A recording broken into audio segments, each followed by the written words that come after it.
Hello and welcome to Vintage Jewelry haul number 11. Thank you for clicking on this video. I appreciate your views. My in-laws have been having an estate sale for the last couple of weekends, and basically anything in the sale is free range for family members to take if they want. And I snagged myself some jewelry from my aunt, who is also into vintage jewelry like I am.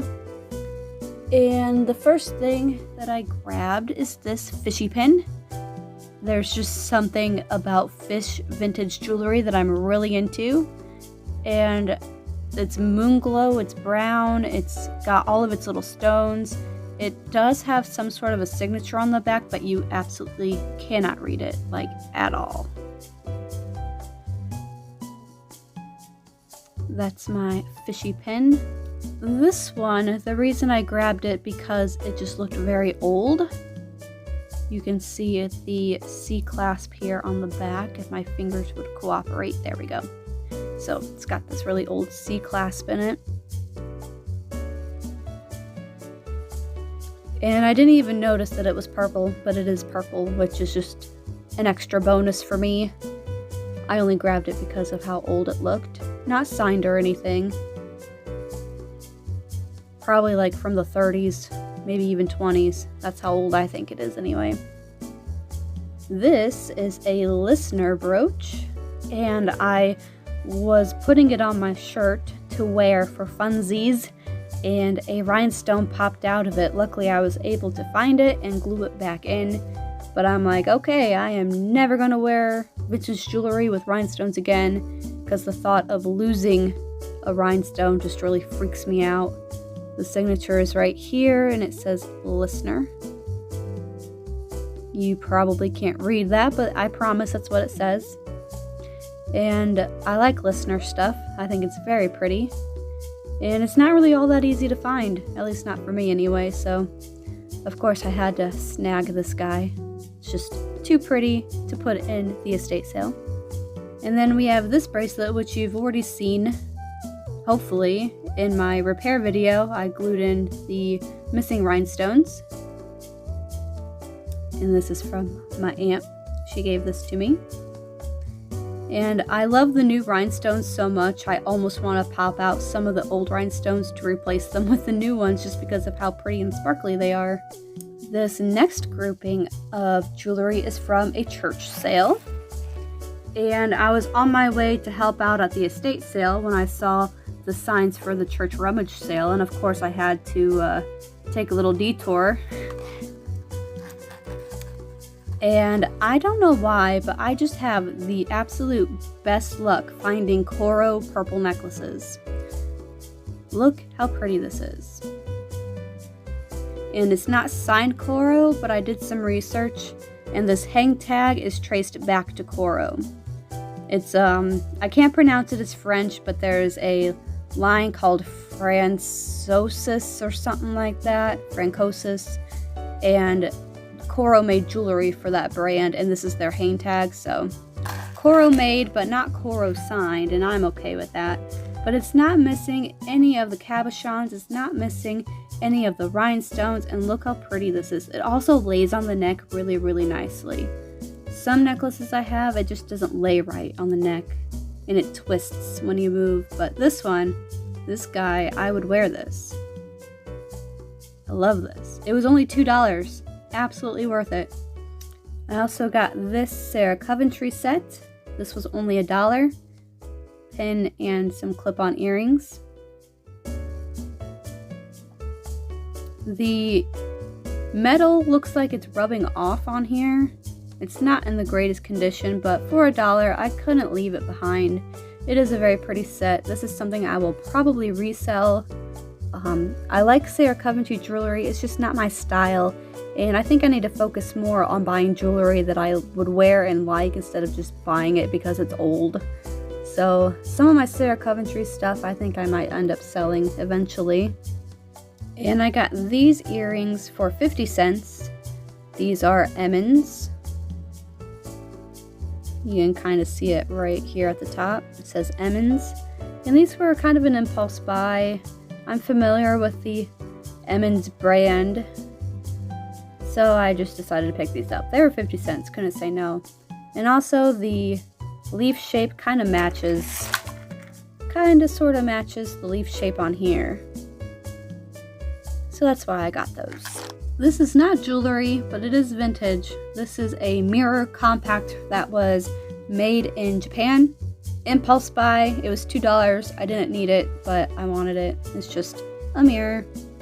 It's got a magnifying side and then a regular side, so I might just sell this.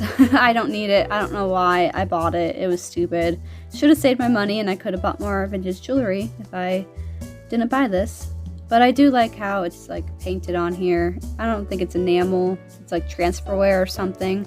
You can see its age, it's kind of crackling, but I don't know, I thought it was cool. I shouldn't have bought it though. And then the very first yard sale that I went to during last weekend's yard sale trip, I picked up this Sarah Coventry set. And this set is called Valencia. It does come with a bracelet that matches as well, but I don't have that. And it's kind of a peachy color. It looks more orange on camera, but it's a little more pinky peach.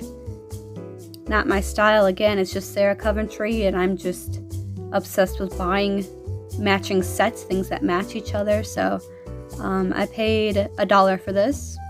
And at that same yard sale, I scored some pink moonglow, including these earrings. Now I do have some pink moonglow earrings already, but these ones are bigger and they came together as a set. And you know, I just love moonglow. And this was only 50 cents. It didn't have a price tag on it, so the lady who sold it to me said 50 cents.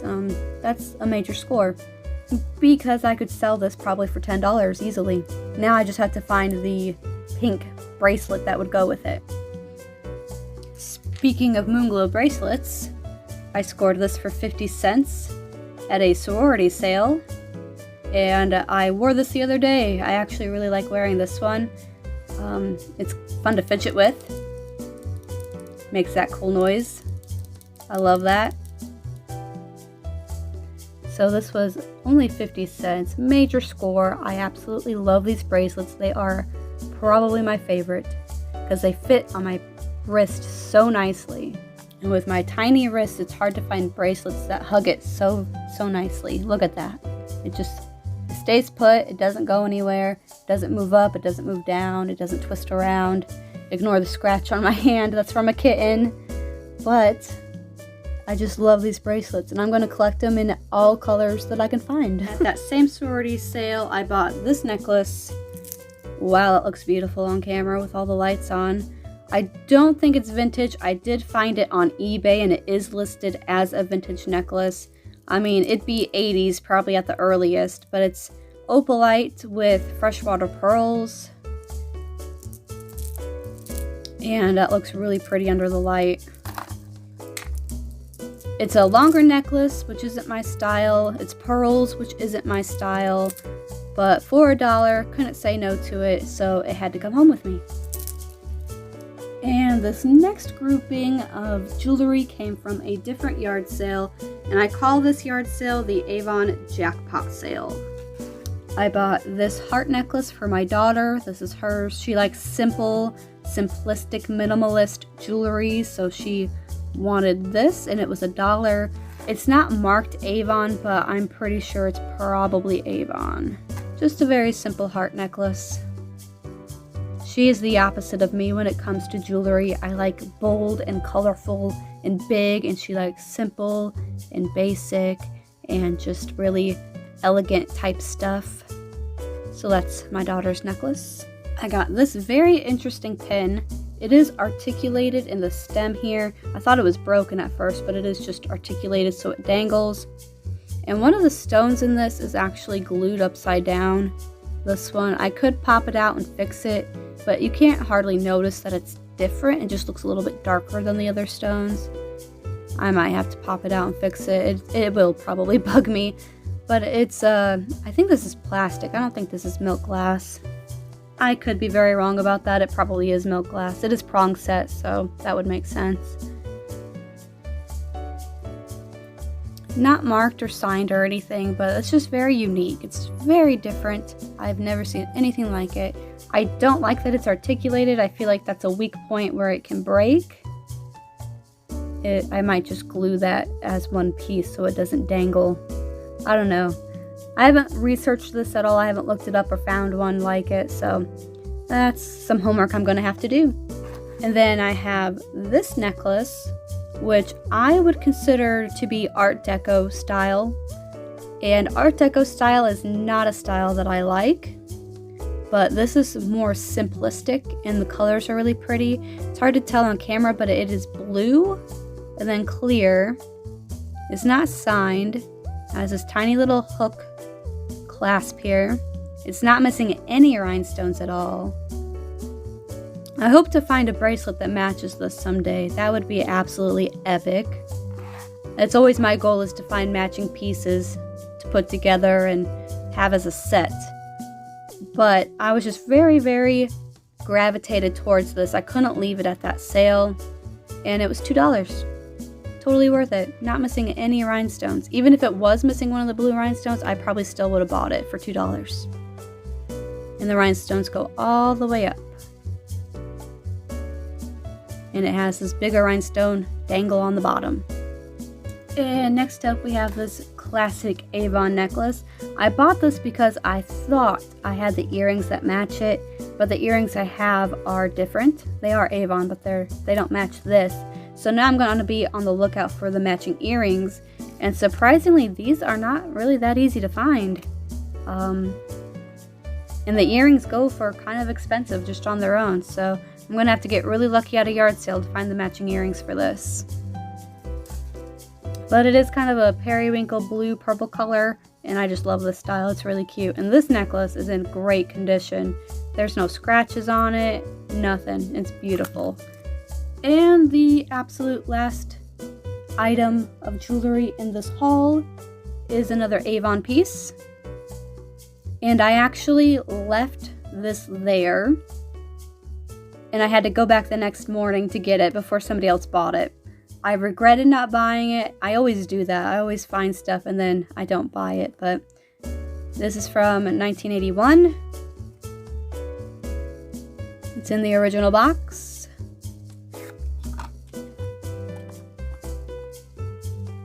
Very 80s Avon logo there. It is genuine lead crystal. And it was in the sun and it was just glowing like this, and it's so pretty. So stinking pretty. I wore this at a family get together with the white moonglow bracelet. Kind of match a little bit, so I wore those together. And as soon as I woke up, I made my coffee, and then I was talking to my husband about this necklace. He's like, well, you better go get it because it's going to rain and the yard sales are going to close up.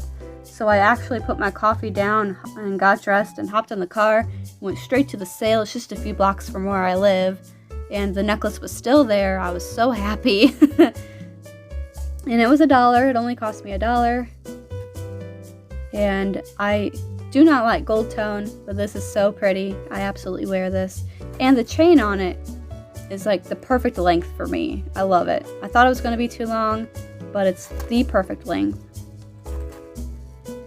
And that's it. That's everything in my vintage jewelry haul. I hope you enjoyed it, and I will see you again in the next one, which will be probably within a couple of weeks. I have some sales coming up this weekend, and I cannot wait to go shopping again. Thanks for watching. Bye!